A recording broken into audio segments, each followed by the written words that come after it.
No amount of fire could challenge the fairy tale he had stored up in his heart. Will you still love me when I'm no longer? Leonardo, the role of Gatsby, did you seek it out or did it find you? It found me. Baz, we've had a long relationship ever since Romeo and Juliet. I've known him for almost 20 years. Is never afraid to take on classic literature, as we did with Romeo and Juliet. And he handed me a first edition of the book. And I remembered reading it in junior high school. And, you know, I had my own sort of experience with the novel, but it didn't quite connect with me as a youth.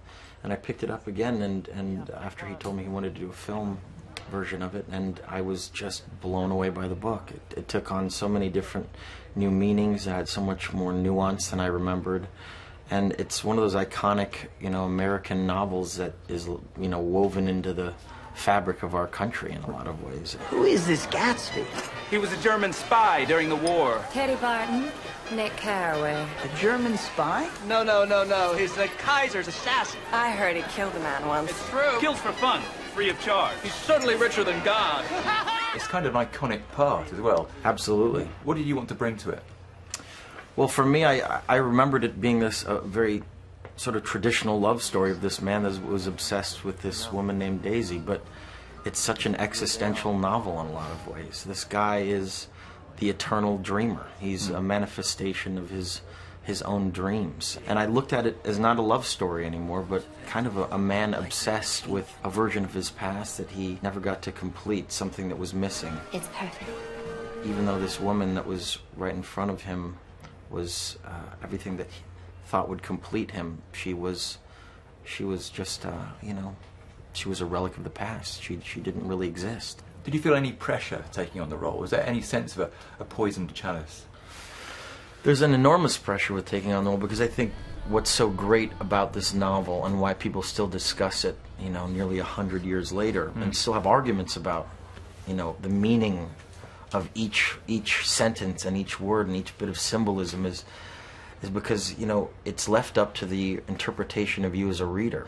And so everyone's going to have their own specific feeling about who Gatsby is, who Daisy is, what this world is like. So when you do a cinematic version of that, you have to be much more specific in your decision making. So it's in a way a recipe for disaster, because so many people, you know, are going to say that's not how I felt Daisy should be or how Gatsby should be. But for me, I just looked at it as an incredible character to take on, something that was, you know, subtle in its approach, but had so much power and so much depth and meaning in every single line. You must be crazy. No, old sport. No, you see, she never loved you.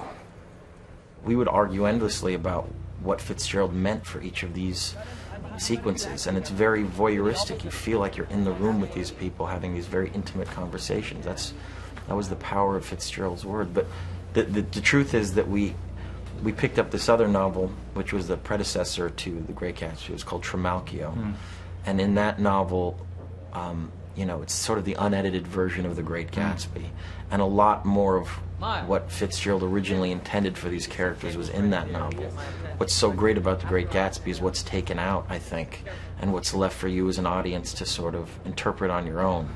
But just on that, you'll be aware that the audiences have responded differently to this. It's had what one would call mixed reviews. Why do you think that is?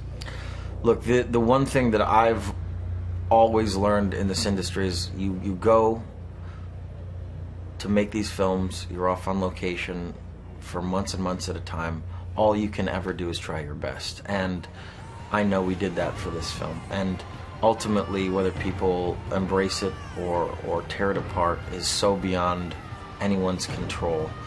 All you could do is really dedicate yourself to making a great piece of art, and that's what we ultimately did. And you know, it's gotten quite a tremendous response in America, and hopefully people enjoy it.